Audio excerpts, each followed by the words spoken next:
away. lọ. Getting out of your Jáde life. kó nu ayé yín. In the name of Orúkọ Jesus. Jésù. You cannot praise God this Ẹ way. lè yan Ọlọ́run báyìí. And your life will remain Kí the ayé same. yín sì wà bákan náà. By the reason of this praise today, Ẹsẹ̀ yín tòní. that's your expectation. Kóńkóń gbẹ fún yẹn. I don't know what it Èmi ò is. mọ tó jẹ́. But because you have praised God Nítorí pé today, òun ni Ọlọ́run. the God of all flesh, Ọlọ́run gbogbo ẹran that ara. expectation Gbogbo ìfojúsùn shall rẹ. be fulfilled. Wá sí ìmúṣẹ. In the name of Jesus. Jésù. Glory be to God. Ògo ni fún Ọlọ́run. Glory be to Ògo God. fún Ọlọ́run o. The Lord is here. Ọlọ́run wà níhìn.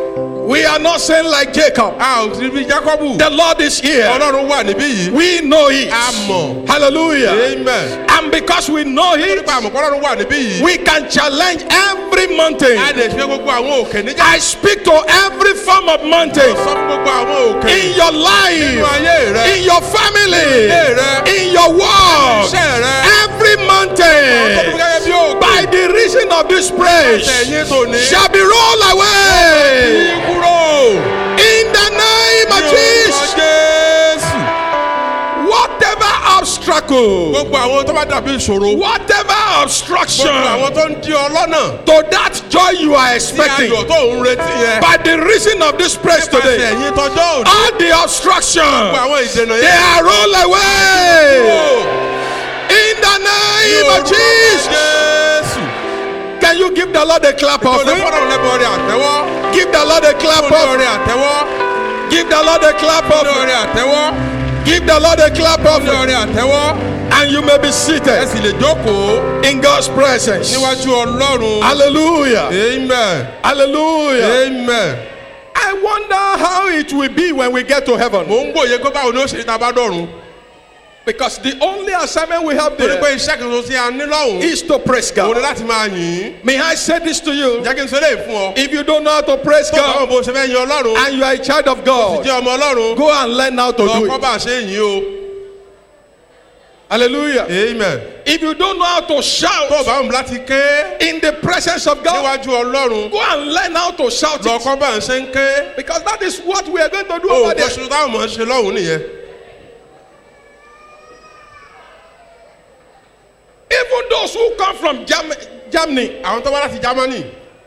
they are the people who have problem with shouting. Àwọn ló níṣòro àti pariwo jù. Hallelujah. Amen. Rea Bonke is from Germany. Bọ́ńkè ajínrere bọ́ńkè. One of the problem he has with his people is, Bonke can shout. Bọ́ńkè máa ń pariwo ń tiẹ̀. Ṣùgbọ́n ìṣòro tó ní pẹ̀lú àwọn èèyàn rẹ̀ ni pé He was asked to minister in his town one day, nínú ìlú rẹ̀ ó ní iṣẹ́ ìránṣẹ́ kan láti ṣe. and he was Ó shouting, wá ń pariwo.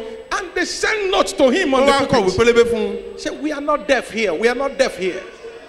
Ń so di àyájí o. But he told them, he said, Ó sọ fún wọn pé some of you will have heart attack when you get to heaven. nígbà tí ẹ bá dọ̀rùn ọ̀pọ̀lọpọ̀ yín lẹ́ẹ̀ ní ọgbẹ́ ọkàn. Because we are going there to shout. Torí pa à ń lọ síbẹ̀ láti lọ pariwo ni. Hallelujah. Amen.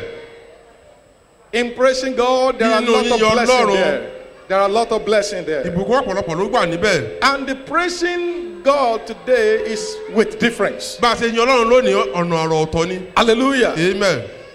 It is a praise of every tribe, Ó jẹ́ ìyìn gbogbo èdè, of every tongue, gbogbo ahọ́n, of every nation gbogbo orílẹ̀-èdè that must do. tí wọ́n gbọ́dọ̀ ṣe. It was a revelation Ìfihàn ní ìṣípayá that John the Beloved had, tíjọ́ àánú ní. and he wrote it down. Ó kọ ọ́ sílẹ̀ fún wa. I am glad to say to you Inú mi dùn láti kéde eléyìí. that what John wrote Pé here ohun tíjọ́ àánú kọ sílẹ̀ nínú ìwé ìfihàn. is what is going to happen over Ohun tí there. ó ṣẹlẹ̀ lókè ọ̀run nìyẹn. Hallelujah. Amen. So, and if you are not get used to it Tí ọba here, mọ́ ọ lára lóde ayé. I don't know how you are going to cope there. Bó ṣe ṣe lọ́hùn o. But as the Lord lives, Bó bá lọ́run ṣe ń bẹ. grace will come upon Orí you. ọ̀fẹ́ á bà lé ọ. In the name of Ní Jesus. orúkọ Jésù. Glory be to God. Hallelujah. Tell your neighbor, say neighbor, Pé ọ̀rẹ́, the praise of God ìyìn Ọlọ́run will profit you. yóò san ọ́ lẹ́san èrè. Say it to another person Sọ fún ẹlòmíràn. that the praise of Ìyìn God Ọlọ́run tó yìn lọ. will profit you. In the name of Ní Jesus. orúkọ Jésù. Father, speak to us. Let your word mix with faith in us. Amen. In Jesus' name we pray. Amen. Amen. The theme we are considering, Orí ọ̀rọ̀ tá à ń gbéyẹ̀wò.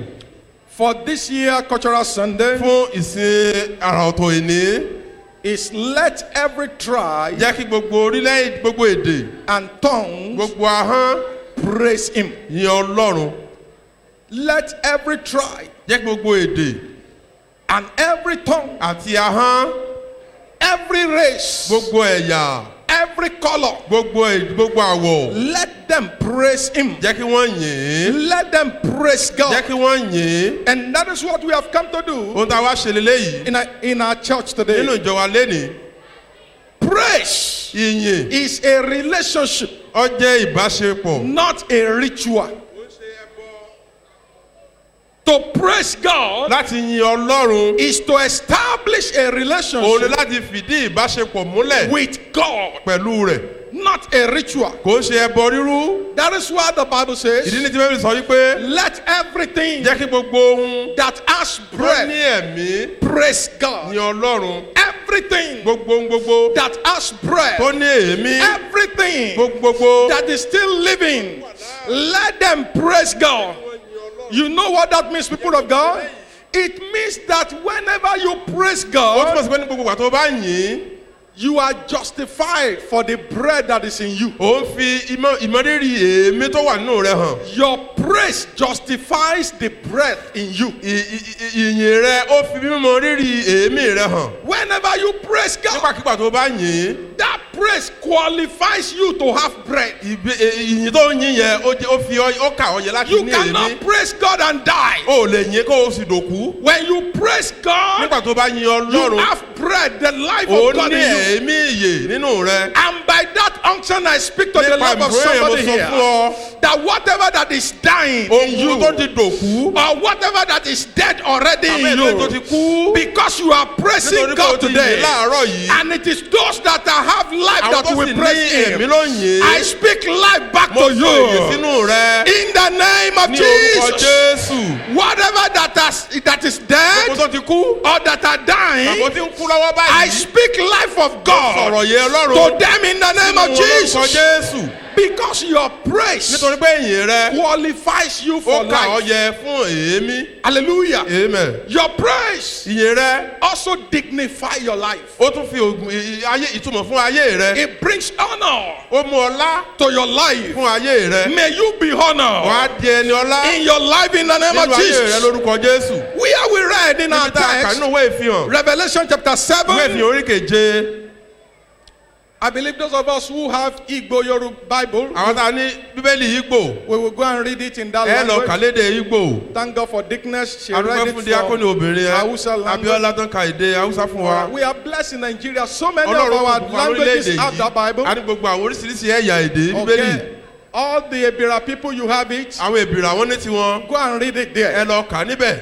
That scripture says, Bíbélì yẹn sọ wípé say every tribe, gbogbo èdè, every tongue, gbogbo ahọ́n, every color, gbogbo all àwọ̀, nations gbogbo orílẹ̀-èdè should praise God. pé ó yin Ọlọ́run. You know what that means to us? Ǹjẹ́ mo tẹ́lẹ̀ sọ fún wa? It means Ó sọ fún wa wípé that such a praise irú ìyìn tá à ń sọ yìí that John the Beloved saw tíjọ́ àánú onítẹ̀fọ́ tíjọ́ àánú àyànfẹ́ in rí his vision nínú ìran rẹ̀ is the praise ó jẹ́ ìyìn that is common tó wọ́pọ̀ and not solitary. tí ò ń ṣe ọlọ́dàn ni. It is a common praise. Ó jẹ́ ìyìn gbogbogbò. It's not a solitary Kò praise. sẹ́yìn ọ̀dá nìkan ṣe. Hallelujah. Amen. I thought when we were praising God in Hausa Nígbà language, tá à ń kò yin Ọlọ́run ní èdè Haúsá, all of us will just sit down and let's leave Hausa alone to be gbogbo down. wa àwọn ọ̀rọ̀ ìgbẹ́ a kàn dúró àfàwọn Haúsá nìkan lẹ̀. When the Igbo people came, Nígbà táwọn ẹ̀yà Ìgbò wá, even those who don't know how to shake àwọn it tí wọ́n like ti ọ̀gbọ́n ṣe ń mira my sister here, àti mi yìí, we were at least, wọ́n ti ń gbìyànjú. Abi, and the Yoruba, Àwọn Yorùbá, all of us, gbogbo wa even inside the suit, you are still common. nínú kọ́mọ́lẹ̀ tó nínú àwọn aṣọ tó wọ̀ ó tún It is kọ́mọ́lẹ̀. a common praise. Ó jẹ́ ìyìn gbogbogbò. No solitary. Kò sẹ́yìn ọlọ́dà ni. With that, any tongue, any language Gbogbo that ahọ́n you gbogbo speak, èdè. you praise God. Yin The Ọlọ́run. Bible said that they came to the throne of Wọ́n wá God síwájú ti Ọlọ́run. and they praise wọ́n sì him. ń yìn In Ebra they praise ní him. èdè ìgbìrà wọ́n yìn In Igala they praise ní him. èdè ìgalà wọ́n yìn In Egun language they ní praise him. èdè ègùn wọ́n yìn In Yoruba they praise èdè him. yorùbá yìn pẹ̀lú Hausa people praise àwọn him. haúsá ò gbẹ́yìn Urobo praise him. àwọn òròbó yìn Hallelujah. amen It was a common praise. ọjẹ́ yìn gbogbogbò And in such a praise, nínú irú yìn báyìí no spectator. kò sí olùwòran I discovered that there was no mo rí i spectator, pé kò sẹ́ni kankan tó jẹ́ olùwòran no listeners. kò sẹ́ni kankan tó ń jẹ́ olùgbọ́ Marginalization was not kò there. sẹ́ni tó ń gbèrò lọ́kàn rẹ̀ pé báwo ló ṣe fẹ́ rí Hey, may God open the eyes of the church in ọlọ́run rí Nigeria ojú àwọn ọmọ rẹ̀ jọ to understand the scripture láti mọ òye láti that ní òye in ẹ̀kọ́ the yìí kingdom of God, in the kingdom of nínú God, ìjọba ọlọ́run no marginalization. kò sí ẹlẹ́yàmẹ̀yà We are all one. èdè kan ni wá We are all one. ọ̀kan ni wá And we serve one a God. sì ń yin ọlọ́run kan Hallelujah. amen In the name of Jesus, ní orúkọ jésù I pray that the Spirit mo gbàdúrà pé ẹ̀mí will continue to reign in the church. yóò máa jọba nínú ìjọ In the name of ní Jesus. orúkọ jésù Such a irú praise ìyìn báyìí also is a melodious one. ó jẹ́ èyí tó lọ́lá jù tó ládùn jù You know why? ǹjẹ́ mọ̀dí Music requires that you sing in parts. orin pè fún kẹ́ ẹ kọ ipa kẹ́ ẹ kópa If you ọ̀kọ̀ọ̀kan want to enjoy tẹ́ music, ẹ bá fẹ́ gbádùn orin you kíkọ have to sing it in ẹ parts. nílò láti kọ lẹ́yà kọ̀ọ̀kan Tenor will be speaking, àwọn tẹ́nu ó kọ tiwọn soprano will soprano ò be, ní gbẹ̀yìn bass will be àwọn singing, báàsì ó its kọ own, tiwọn and the rest. àti àwọn ẹ̀yà yòókù And that is when the melody nígbà yẹn ni dídùn of ohun that orin song yẹn will come. yóò jáde And the same thing will happen bẹ́ẹ̀ kan náà ni ó ṣẹlẹ̀ when Hausa is singing, nígbà táwọn Hausa bá ń kọrin Yoruba is singing, Yorùbá ń kọ tiwọn Igbo is singing, Ìgbò ń kọ tiwọn Urobo is singing, Yorùbá ń kọ tiwọn everyone in his own gbogbo ẹ̀yà ń kọ dialect. tiwọn How melodious it báwo will ló be. ṣe ládùn tó I wish we can get one song báwo ni mo ṣe gbòòrò pé báwo ni ìbá ṣe fẹ́ that ká ní all orin of us kan will be able to sing in gbogbo owó our lè language. kọ Hallelujah. amen A melodious one. ètò máa ládùn It was not just a kò ń noise. ṣe pé ariwo lásán It was a melodious ó jẹ́ praise. ariwo adùn And I discovered something again mo from tún that rí scripture. nǹkan kan nínú ẹ̀ka tí a kà yìí That in that praise, nínú èyí yìí bákan náà people of that time, àwọn èèyàn gbà yẹn they did not speak praise. wọ́n sọ̀rọ̀ ìyìn They sing praise. wọ́n kọrin ìyìn ni There's difference between speaking ìyàtọ̀ it wà nínú sísọ̀rọ̀ ìyìn and singing àti it. kíkọ lórin Hallelujah. amen They praise God, they worship wọ́n God. sin ọlọ́run wọ́n yìn It was not a theoretical praise. kò ń ṣe lẹ́nu nìkan It was a practical wọ́n praise. fi àpẹẹrẹ rẹ̀ hàn They praise wọ́n mú God. lọ sínú ìṣe They praise wọ́n God. yìn What is the implication kí ni eléyìí túmọ̀ sí fún wa of this scripture ìtumọ̀ èdè tí a kà yìí to the church of God sí today? ìjọ ọlọ́run lónìí Number one, àkọ́kọ́ when the Bible says bẹ́ẹ̀ sọ yìí pé that the kingdom, ìjọba ọ̀run he said that the John the beloved said, he said, I saw great mo multitude. rí ọ̀pọ̀lọpọ̀ ènìyàn Okay, the number could not be tí mentioned ẹnu ò lè kà from all ní nations gbogbo orílẹ̀-èdè gbogbo and kindred àti gbogbo ẹ̀yà and people àwọn ènìyàn and tongues àti inú èdè stood before the gbogbo throne wa wọn dúró níwájú and ìtẹ́ before the Lamb, níwájú ọ̀dọ́ àgùntàn náà clothed with white robes wọ́n wọ aṣọ funfun and palms in their hands. ìmọ̀ ọ̀pẹ sì wà ní ọwọ́ What wọn does this mean to us? kí lè lè túmọ̀ sí fún wa Number one implication àkọ́kọ́ is that it implies that God's praise is universal. ó túmọ̀ sí pé ìyìn ọlọ́run ọ̀kan ni God's praise is ìyìn universal. ọlọ́run kárí ayé ni In God's agenda, nínú ẹ̀jọ̀ ọlọ́run no segregation. kò sí ẹlẹ́yàmẹ̀yà God is not putting some people ọlọ́run ò fa àwọn ẹ̀yà aside. kan síwájú He recognizes everybody. gbogbo ẹ̀yà ló mọ̀ Everybody. gbogbo èèyàn ló mọ̀ Everybody. gbogbo èèyàn ló mọ̀ Even in the country, in the nation where the Christian is the minority, àní ní àwọn orílẹ̀-èdè tó yẹ pé ọmọlẹ́yìn kéréje ni ọmọlẹ́yìn Kristi kéréje ni wọ́n the praise of God ìyìn ọlọ́run is universal. ó jẹ́ kárí ayé níbẹ̀ Hallelujah. amen You know the reason why? ǹjẹ́ mọ̀ dí Because nítorí pé God always include man in his agenda.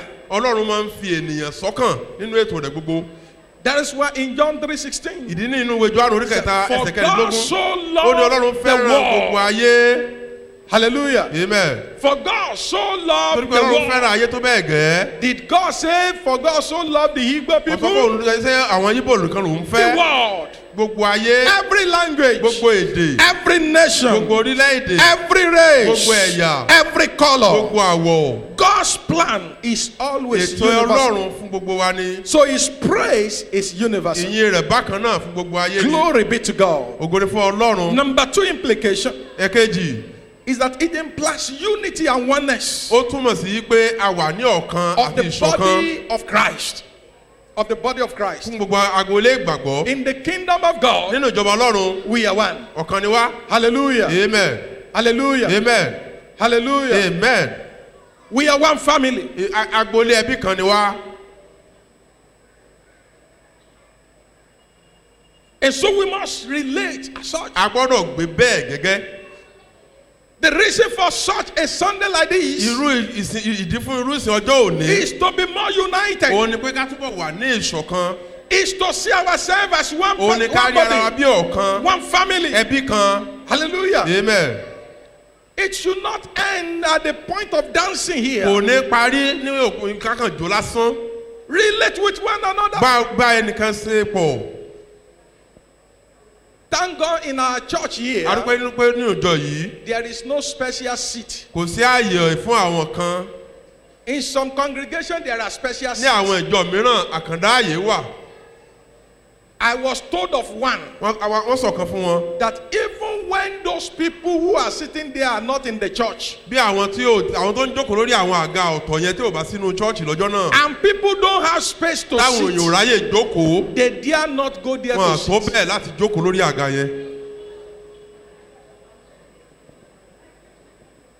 And they call that one church. ìyá wọ́n sì ń pè ní ìjọ. No. kò ń ṣèjọ o.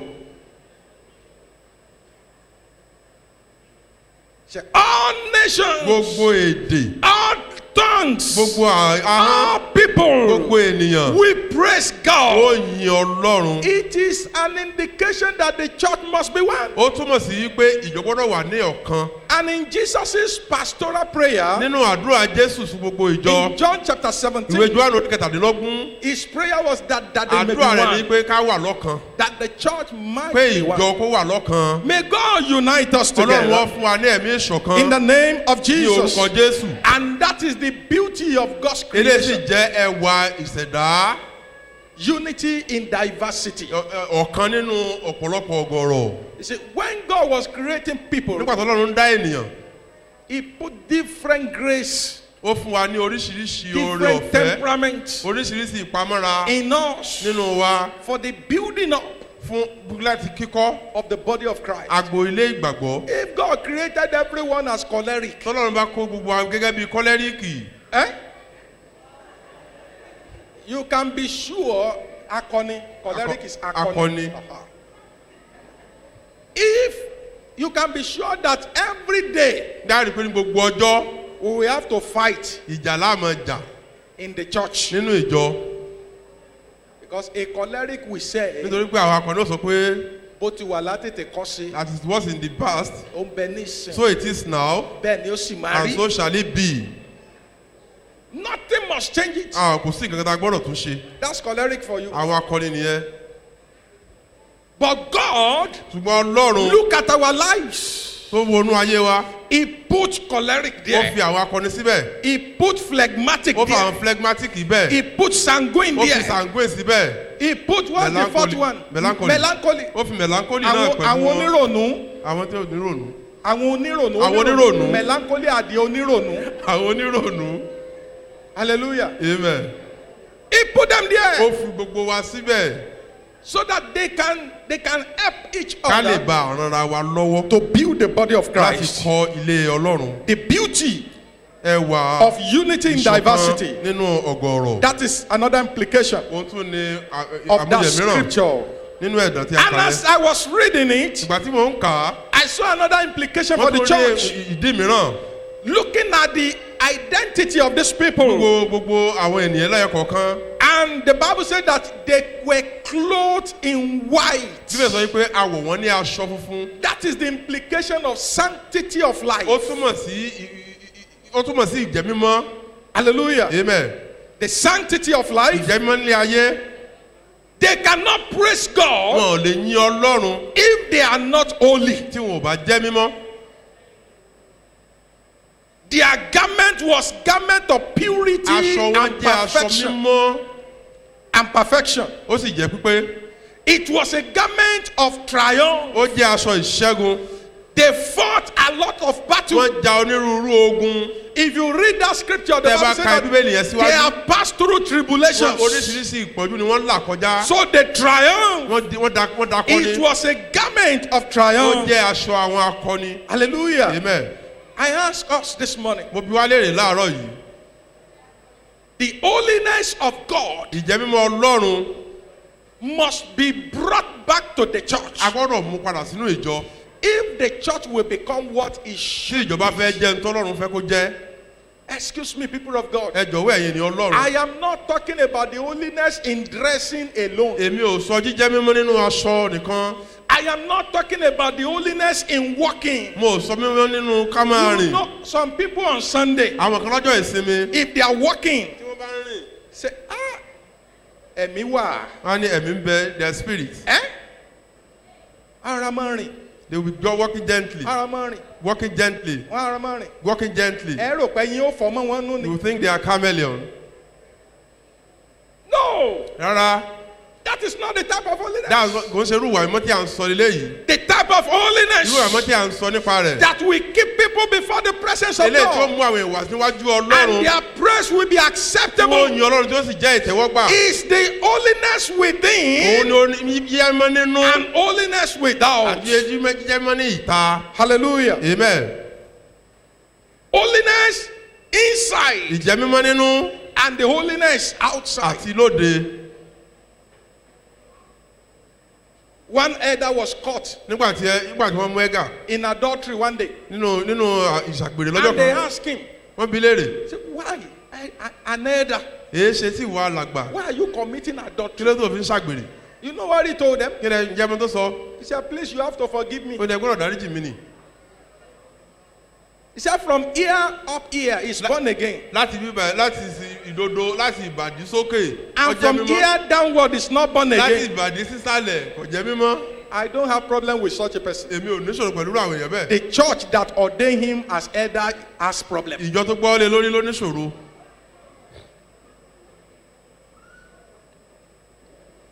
If your holiness cannot be from head to the tí toe, ìjẹ́mọ̀ rẹ̀ ò bá ṣe láti irun orí dé àtẹlẹsẹ̀. in and out, nínú àti lóde. then you have to watch it. o gbọ́dọ̀ wò ó. Such holiness cannot take you anywhere. irú ìjẹ́mọ̀ yẹn ò lè gbé ọ débì kankan. The implication ìtumọ̀ mìíràn. of the sanctity of life, ìtumọ̀ jíjẹ́ mímọ́ nínú ayé they were ènìyàn. dressed nínú aṣọ in white. afunfun ni wọ́n wọ̀. I told you that it's just a revelation of what is going to come. mo sọ fún ọ pé ìṣípayá tí ó ṣẹlẹ̀ ni. If we praise God together tá a bá here yin ọlọ́run bákan náà níbí yìí. and there, lókè ọ̀run you cannot praise God. o ò lè yin ọlọ́run. Such a person will be the most miserable person. irú ẹni bẹ́ẹ̀ yóò jẹ́ ẹni bí jùlọ. You know why? ǹjẹ́ mọ̀dí. You are coming to the church. ọ wá sí ìjọ ọlọ́run. People know you as àwọn Christian. èèyàn mọ̀ ọ́ gẹ́gẹ́ bí onígbàgbọ́. What people of the world are doing, you don't want to do táwọn ayé it. ń ṣe ò fẹ́ ṣe é. And what the kingdom of God requires, you are not ready to do it. tíjọba ọlọ́run pè fún o ṣetán láti tẹ̀ síbẹ̀. Irúfẹ́ ẹni bẹ́ẹ̀ abòṣì jùlọ ni Bíbélì pè. such a person is the most miserable one. Miserable. May God help us. ọlọ́run wá ràn ọ́ lọ́wọ́. We need to see to it a gbọ́dọ̀ wo eléyìí. that our garment is white. aṣọ wa jẹ́ funfun ní gbogbo. Our heart is clean. ọkàn wa jẹ́ mímọ́. Our hand is clean. ọwọ́ wa jẹ́ mímọ́. Our leg is clean. ẹsẹ̀ wa mọ́ pẹ̀lú. Everything we are doing must be pure. gbogbo ohun tá à ń ṣe gbọ́dọ̀ jẹ́ mímọ́. And God will help us. ọlọ́run ó sì ràn wá lọ́wọ́. Let me conclude jẹ́ kí n mú wá sí ìdánilójú with the báyìí. last implication. sí ìdí mìíràn. It is the implication, it implies great ó celebration. túmọ̀ sí àjọyọ̀ ńlá. Great celebration. àjọyọ̀ ńlá. I saw something in that verse mo rí 9. kankan nínú ẹ̀kẹ́ yẹn. The Bible says, bíbélì wípé can we look at verse 9 together again? ẹsẹ̀ kẹsàn-án. All right. He said, before the Lamb, níwájú ọ̀dọ́ they were àgùntàn. clothed with white wọ́n wọ robes aṣọ fífún. and palms in Ìmọ̀ ọ̀pẹ. their in their sì hands. ń bẹ ní ọwọ́ wọn. What is the palm doing in their kí ni hands? ìmọ̀ ọ̀pẹ ń ṣe lọ́wọ́ wọn? I'd like you to note mo fẹ́ kó mọ eléyìí. that palm ìmọ̀ ọ̀pẹ is a symbol ó jẹ́ àpẹẹrẹ of gladness and victory. ayọ̀ àti ìṣẹ́gun. Gladness and ayọ̀ victory. tí ò lópin àti ìṣẹ́gun. The Bible says Bíbélì sọ yìí pé that was in their ó hands, wà lọ́wọ́ wọn. and it signifies ó túmọ̀ sí pé a great celebration. àjọyọ̀ ńlá. Those who don't even know how to àwọn tí ò dance, tẹ̀ wọ́n bọ́ ṣe ń jó. you can be sure that they will be dancing choir Wọ́n á máa dance. Hallelujah. Bímẹ̀. Those who don't know how to dance, àwọn tí ò bọ́ ṣe ń jó. they can raise up their finger wọ́n lè gbé ọwọ́ wọn sókè. and begin to dance wọ́n sì máa mì. because it was a great nítorí pé celebration. àjọyọ̀ ńlá ni. Hallelujah. Amen. And such a celebration irú àjọyọ̀ báyìí was likened to the feast of tabernacle. àfiwé àjọyọ̀ orí ìtẹ́ In Leviticus 23 nínú ìwé verse 40. lẹ́fítíkù orí kẹtàlélógún. Hallelujah. Amen. People were celebrating àwọn èèyàn ń ṣàjọyọ̀ the victory of God. ìṣẹ́gun ọlọ́run. It was a great ó jẹ́ celebration àjọyọ̀ ńlá in the presence of God. níwájú ọlọ́run. I'd like you to note mo fẹ́ kó mọ̀ that already we were pé rejoicing. a ti ń jọyọ̀ o. It was a great ó celebration jẹ́ here àjọyọ̀ today. ńlá. And I want you to know that the one up bó ṣe kó there mọ̀ pé ilé ìtajà olókè shall be greater. yóò túbọ̀ ju eléyìí lọ. Hallelujah. Amen. I speak to your life mo again sọ̀rọ̀ sínú ayé rẹ lónìí this morning láàárọ̀ yìí that the grace of pé God orí ọ̀fẹ́ will ọlọ́run bring to your yóò life mú wá sí ayé a rẹ great celebration àjọyọ̀ ńlá. in the name of Jesus. Amen. I don't know what it is in your ìlú ọmọ life kí ló wà nú ayé rẹ. that you are looking up unto Ó God wọ for. ọlọ́run fún. It shall be turned to great ọlọ́run á sọ celebration. di àjọyọ̀ ńlá. It shall be turned to great ọlọ́run ló sọ di celebration. àjọyọ̀ ńlá. Rise up to your dìde feet. lórí ẹsẹ̀ rẹ. Walk to 3 sọ people fún èèyàn mẹ́ta. and say your celebration sọ shall be pé great. àjọyọ̀ yóò di ńlá. Your celebration shall be great. àjọyọ̀ yóò di ní ńlá. Your celebration shall be great. àjọyọ̀ yóò di ní ńlá. Your celebration shall be great. àjọyọ̀ yóò á di ní In ńlá. the name of ní Jesus. orúkọ Jésù. Hallelujah. Amen. Hallelujah. Amen. Hallelujah. Amen. Those people, àwọn èèyàn yìí they fought the battle. wọ́n jà. They were free wọ́n atẹ́ wọn wò. from sin. wọ́n bọ́ lọ́wọ́ ẹ̀ṣẹ̀. They were free from sin. wọ́n bọ́ lọ́wọ́ ẹ̀ṣẹ̀. They were free from wọ́n suffering. bọ́ lọ́wọ́ ìyà. They were free from sorrow. wọ́n bọ́ lọ́wọ́ ìpọ́njú. Sin, ẹ̀ṣẹ̀, suffering, ìyà and sorrow. àti ìpọ́njú. That was the reason why the Bible ìdí says ni tí bẹ́ẹ̀ sọ yí pé He wiped away their tears. ó nu omijé gbogbo wọn nù. He wipes away their ó tears. nu omijé wọn nù. But the question is this: ìbéèrè lélẹ́yìí. are you free from sin? ǹjẹ́ o bọ́ lọ́wọ́ ẹ̀ṣẹ̀? People of God, are you free ǹjẹ́ from ẹ ti sin? bọ́ lọ́wọ́ ẹ̀ṣẹ̀ yìí ni Ọlọ́run? There are some sins that nobody knows àwọn ẹ̀ṣẹ̀ kan wà tẹ́ pé kò sẹ́ni tó mọ̀. that you are committing it tó ń jẹ tó ń dá tó ń yọ́ dá. except you. ìwọ nìkan ló mọ̀. That sin can hinder you ẹ̀ṣẹ̀ yẹn lè di ọ lọ́wọ́ from benefiting láti jẹ alábàápín from the grace nínú àjọyọ̀ ńlá yìí. of His presence. àjọyọ̀ níwájú rẹ̀. But God is interested Ọlọ́run ṣetán in showering His great láti tú celebration oore upon ọ̀fẹ́ you, àjọyọ̀ ńlá sínú ayé rẹ. and you cannot afford to miss it. o ò sì gbọ́dọ̀ pàdánù rẹ̀. Can you close your eyes, ǹjẹ́ people o lè of God, díjú rẹ and tell Him, Father, sọ fún Ọlọ́run I don't want to miss this great èmi ò fẹ́ celebration. pàdánù àjọyọ̀ ńlá yìí Even from here, láti òde ayé. I want to experience it. mo fẹ́ ní ìrírí rẹ. But what are those sins in your life? ohun tí mo ti ṣe nínú ayé mi. What are those sins kí ni àwọn ẹ̀ṣẹ̀ yẹn in your life? nínú ayé rẹ. I'd like you to talk to mo God. fẹ́ kó o bá Ọlọ́run sọ̀rọ̀. I'd like you to talk to bá God. Ọlọ́run sọ̀rọ̀. We'll be addressing the suffering and sorrow a máa sọ̀rọ̀ nípa ìbànújẹ́ àti ìjìyà when we want to say the grace. nígbà tá a bá ṣe oore ọ̀fẹ́. Because God is going to touch your nígbà life. Ọlọ́run yóò fọwọ́ tọ́ ayé rẹ. But I'd like you to just settle that of sin. yanjú ẹ̀ṣẹ̀ yẹn. Father, give me freedom Ọlọ́run fún mi ní òmìnira over sin. lórí ẹ̀ṣẹ̀. Give me freedom fún mi ní òmìnira over sin. lórí ẹ̀ṣẹ̀. Give me freedom fún mi ní òmìnira over sin. lórí ẹ̀ṣẹ̀. In the name of ní Jesus. orúkọ Jésù.